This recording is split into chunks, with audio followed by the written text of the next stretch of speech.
Bonjour, merci de nous retrouver pour ce nouveau journal. Nous sommes le mercredi 28 décembre. Voici les titres de cette édition. Ce sont les derniers jours pour s'inscrire sur les listes électorales. Après le 31 décembre, ce sera trop tard pour pouvoir voter en 2017. À l'approche donc de la date limite, les mairies ne désemplissent pas. Certaines ont même adapté leurs horaires pour pouvoir enregistrer les demandes jusqu'à samedi.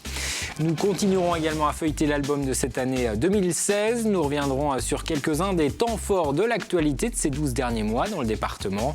Une actualité marquée entre autres par la mobilisation des agriculteurs ou encore des opposants à la loi travail. Et puis rencontre à la fin de ce journal avec Thierry Bétis. Ce motard sera lundi prochain au départ du Dakar 2017 au Paraguay. Cela faisait 5 ans qu'il n'avait pas participé au rallye. Le Chalandais a rejoint une équipe composée d'un autre Français et de 3 pilotes chinois.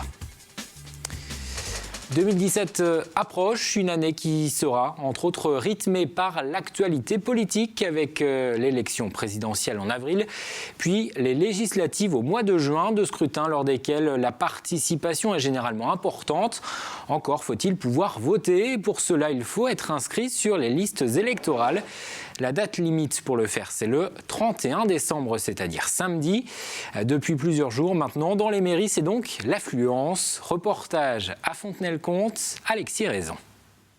C'est la dernière semaine, la dernière ligne droite. Comme dans toutes les mairies de France, en cette fin d'année, c'est le rush au service état civil de Fontenay-le-Comte.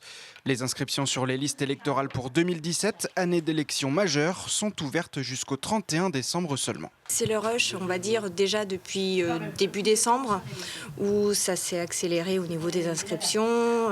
On va dire début décembre, 10 à 15 par jour. Mais là, depuis au moins la semaine dernière, on est à une vingtaine par jour. Pour les jeunes, aucun souci à se faire. L'inscription est désormais automatique à l'âge de 18 ans, à l'adresse indiquée lors du recensement militaire. Ces inscriptions concernent donc tous ceux qui ont changé de domicile, puisqu'en France, on estime à 6 millions le nombre de mal inscrits, c'est-à-dire dans une commune différente de celle du domicile. Je suis donc venu aujourd'hui pour ma carte électorale. Donc je viens changer de domicile. J'ai toujours voté, puis je veux continuer à voter, bien sûr. Concrètement, le dossier d'inscription sur les listes électorales doit comporter un formulaire officiel disponible en mairie ou sur Internet, une pièce d'identité en cours de validité et un justificatif de domicile de moins de 3 mois, tel qu'une facture de consommation. Autre condition à remplir, bien sûr, pour obtenir une carte électorale dans les mois qui viennent, avoir 18 ans à la veille du premier tour du scrutin, en l'occurrence le 23 avril 2017 pour la présidentielle, être de nationalité française et jouir de ses droits civils et politiques. Si ces conditions sont réunies, vous pourrez faire valoir votre vote à la fois pour l'élection présidentielle et les élections législatives. Les gens justement donc viennent s'inscrire parce qu'il y a un enjeu national, effectivement, et donc les gens veulent participer à cet élan. C'est un droit civique qu'il faut honorer et donc il est important de venir s'inscrire dans la commune d'accueil. Il semblerait même qu'il y ait plus de nouveaux inscrits cette année qu'il y a 5 ans. Et si vous faites partie des retardataires, sachez que vous n'êtes pas seul. La moitié des inscriptions annuelles ont lieu fin décembre. À noter enfin que pour les communes les plus importantes du département, l'inscription peut se faire intégralement en ligne sur le site service-public.fr. En bref, après le carambolage mortel entre La Roche-sur-Yon et les Sables-d'Olonne la semaine dernière, une marche blanche est prévue à Sainte-Flève-des-Loups. Elle doit se dérouler le dimanche 22 janvier. Ce sont ses organisateurs qui viennent de l'annoncer. Il s'agit de rendre hommage aux 5 personnes décédées dans l'accident. L'épidémie de grippe commence à s'installer en Vendée comme dans le reste de la France. Notre région était encore relativement épargnée la semaine dernière. Ce n'est plus le cas désormais selon Santé publique France. Les Pays de la Loire viennent de dépasser le seuil épidémique. Dans un communiqué, le syndicat de généralistes MG85 affirme que les médecins vendéens sont prêts à faire face à cette épidémie en augmentant, s'il le faut, leur journée de travail. MG85 qui invite également les patients à ne pas engorger inutilement les urgences et à appeler leur médecin traitant. Le syndicat rappelle également ce numéro pour connaître les médecins de garde à partir de 20h ou le week-end. C'est le 02 51 44 55 66. La suite à présent de notre série de reportages consacrée à l'actualité de ces 12 derniers mois. Jusqu'à la fin de cette semaine, nous vous proposons de revenir sur 16 événements qui ont marqué 2016 dans notre département. Après avoir évoqué l'état d'urgence ou la fusion des communes, deuxième volet aujourd'hui, avec un retour notamment sur la mobilisation des agriculteurs, mais aussi des syndicats contre la loi travail. 6 ans après son passage, la tempête Xynthia aura de nouveau marqué 2016. Début avril, l'arrêt de la cour d'appel de Poitiers tombe pour René Maratier. Il n'ira pas en prison. L'ancien maire de la Faute-sur-Mer est condamné à 2 ans d'emprisonnement avec sursis. Une peine plus clémente que lors du premier procès. René Maratier est également interdit d'exercer une fonction publique à vie. Il y a eu pluralité de dysfonctionnements dans cette nébuleuse d'irresponsabilité, ça a été dit. J'ai sûrement ma part, pas tout seul. Ce dossier Xynthia est désormais terminé sur le plan pénal, mais la procédure civile se poursuit pour certaines familles de victimes et de sinistrés qui ont décidé de se pourvoir en cassation. Au chapitre social, le printemps 2016 aura été agité. Pas moins de 14 journées d'action contre la loi travail sont organisées par les syndicats. En Vendée, des manifestations ont lieu à La Roche-sur-Yon ou encore à Fontenay-le-Comte. Des rassemblements plus ou moins suivis. Une contestation sociale qui paralysera une partie de l'économie. Après le blocage de plusieurs dépôts pétroliers, c'est la panne sèche dans les stations-service du département.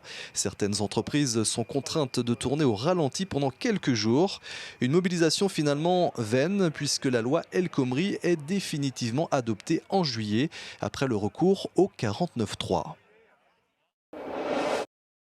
Le monde agricole, toujours en crise, les éleveurs sont à nouveau descendus dans la rue en 2016 pour faire part de leurs difficultés et réclamer une hausse des cours de la viande et du lait. Car face aux prix trop bas, certains agriculteurs ne s'en sortent plus. Et les différentes mesures d'aide annoncées par le gouvernement ne sont pas jugées satisfaisantes. Les industriels disent oh, les agriculteurs sont aidés, allez on va en foutre une couche. C'est pas ça la réalité de la filière. La réalité de la filière, c'est un prix, point. Les aides, on n'en veut pas. Les viandes de porc, de bœuf ou de lapin, la plupart des filières sont concernées. À la fin de l'été, ce sont les céréaliers qui sont à leur tour touchés par de mauvaises récoltes. Le nombre d'exploitations placées en redressement ou en liquidation judiciaire a grimpé cette année de 50% dans la région. Des IMOCA au pied de la Statue de la Liberté. Le 29 mai, la première édition de la Transat New York-Vendée-les-Sables est lancée. Une nouvelle course, un entraînement en quelque sorte avant le Vendée Globe. C'est un premier test également pour les foils, ces appendices qui doivent permettre d'aller plus vite sur l'eau. Mais ils se révèlent fragiles, plusieurs bateaux sont victimes de casse. Mais cela n'empêchera pas Jérémy Bayou de s'imposer. Après 9 jours de course, il est le premier à remonter le chenal des Sables d'Olonne, 5 mois avant le départ du Vendée Globe. Et justement, sur ce Vendée Globe, l'écart s'est stabilisé en tête de la course entre Armel Lecléache et Alex Thompson. Le Français conservait lors des derniers pointages entre 250 et 300 000 d'avance. Derrière, le Néerlandais Peter Herrema referme désormais la flotte. Il connaît des problèmes de pilote automatique. Et pendant ce temps-là, les Sables d'Olonne commencent à préparer le retour des skippers. Le village arrivé est en cours d'installation à Port-Olona. Le montage a débuté ce mercredi. Vous le voyez sur ces images d'Arnaud Barrier. Ce village accueillera à nouveau un espace exposition avec une présentation des 29 skippers. Il y aura également un espace vacation pour échanger avec les premiers marins arrivés, mais aussi écouter et voir ceux qui seront encore en course. Ce village arrivé ouvrira au public autour du 14 janvier. Plus d'1 millier de jeunes de 10 à 15 ans étaient rassemblés ce mercredi à La Roche-sur-Yon pour un tournoi de football en salle. Un rendez-vous organisé simultanément dans une douzaine de lieux de la ville. Les finales, elles, se déroulaient aux Oudéry. Cette compétition de futsal réunissait 116 équipes, principalement du département, mais aussi de Loire-Atlantique, de Charente-Maritime ou encore du Morbihan. Après 26 ans d'existence, le tournoi connaît toujours le même succès selon ses organisateurs. Écoutez. Les enfants, pendant cette période de l'année, ont une coupure, ne jouent plus au football à l'extérieur. Et pour eux, c'était quand même un plaisir. C'est un plaisir de venir jouer en salle pendant ces vacances, en fait. Ils sont là d'abord pour s'amuser et non pas pour gagner, bien sûr, parce qu'on ne va pas empêcher ces enfants de gagner. Ils sont là pour ça, mais qu'ils le fassent dans un bon esprit. Parlons à présent du Dakar. Le départ du rallye sera donné lundi au Paraguay. Les concurrents traverseront ensuite la Bolivie et l'Argentine. L'arrivée est prévue le 14 janvier à Buenos Aires après près de 9000 km de course. Et parmi les quelques 500 participants à ce Dakar 2017, il y aura plusieurs Vendéens, dont Thierry Bétis. Le pilote chalandais portera d'ailleurs le dossard 85. Le motard expérimenté n'avait pas pris part à un Dakar depuis 2012. Aurélien Huard l'a rencontré avant son départ. Ces 4 dernières années, c'est devant sa télévision que Thierry Bétis regardait les concurrents du rallye le plus prestigieux du monde. Entre son magasin de moto et l'entraînement de ses enfants qui pratiquent le motocross, le pilote chalandais n'avait plus le temps ni l'énergie pour renouveler l'aventure. Mais il y a 2 mois, un autre pilote, Willy Jobard, lui propose d'intégrer sa nouvelle structure créée cette année avec des Chinois.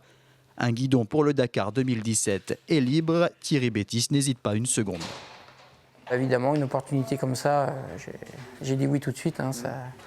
De les voir tous les ans partir à la télé, ça agace un petit peu, on va dire, et ça me manquait quand même. Bon, moi, je les suis il y a seulement 2 mois, donc c'est un petit peu au dernier moment. Mais du coup, moi, ça ne me pose pas de problème, puisque eux s'occupent de tout, en fait. Il y a une vraie équipe, il y a une assistance avec un camion, des mécaniciens, et Willy, en fait, le manager, s'occupe de tout, quoi. Thierry Bétis va donc piloter une moto de la marque Zhongchen dans une équipe composée de 3 Chinois et 2 Français. 5 ans après son dernier Dakar, il va devoir se remettre dans le bain, tout en sachant que cette 39e édition s'annonce particulièrement difficile. Dès le 3-4e jour, apparemment, ils annoncent quelques abandons, déjà, pas mal. On va être beaucoup en altitude, donc il fera chaud, froid, et beaucoup de kilomètres, quoi. Des grosses étapes, j'ai vu là, la plus grosse, c'est quasiment 1000 km, quoi. Il y en a 800, 900, enfin tous les jours, ça plombe un peu, donc il va falloir être bien concentré, vigilant, et puis pas s'affoler. À 45 ans, Thierry Bétis pourra compter sur sa grande expérience. Triple vainqueur de l'Enduro du Touquet au début des années 2000, 8 fois champion de France en motocross et supercross, il a toujours été au bout de ses Dakars, terminant à une belle 8e place en 2007. En janvier prochain, il n'aura aucune pression en termes de résultats, mais celui que l'on surnomme Boum Boum espère tout de même terminer dans les 40 premiers. Et dans une prochaine édition, nous irons à la rencontre d'un autre pilote vendéen, Ronan Chabot. Ce journal touche à sa fin, mais les programmes continuent sur TV Vendée. Si vous appréciez les voyages musicaux, ne manquez pas le concert de Sofiane Mustang. Un concert capté lors du passage du groupe début septembre au festival Facessi de Mouilleron-le-Captif. Originaire de Bordeaux, Sofiane Mustang mêle sonorité folk, rock et country. Écoutez.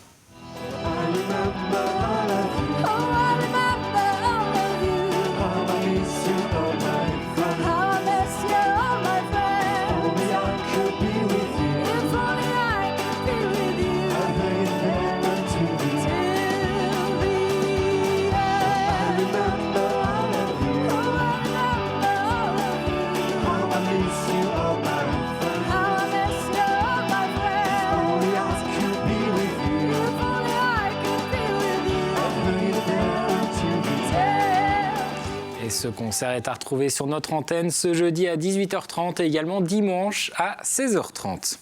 On passe à la météo, pas de changement dans le ciel vendéen, ce sera à nouveau du soleil ce jeudi. Attention aux températures, des gelées sont prévues localement, il fera ensuite 8 à 11 degrés dans l'après-midi.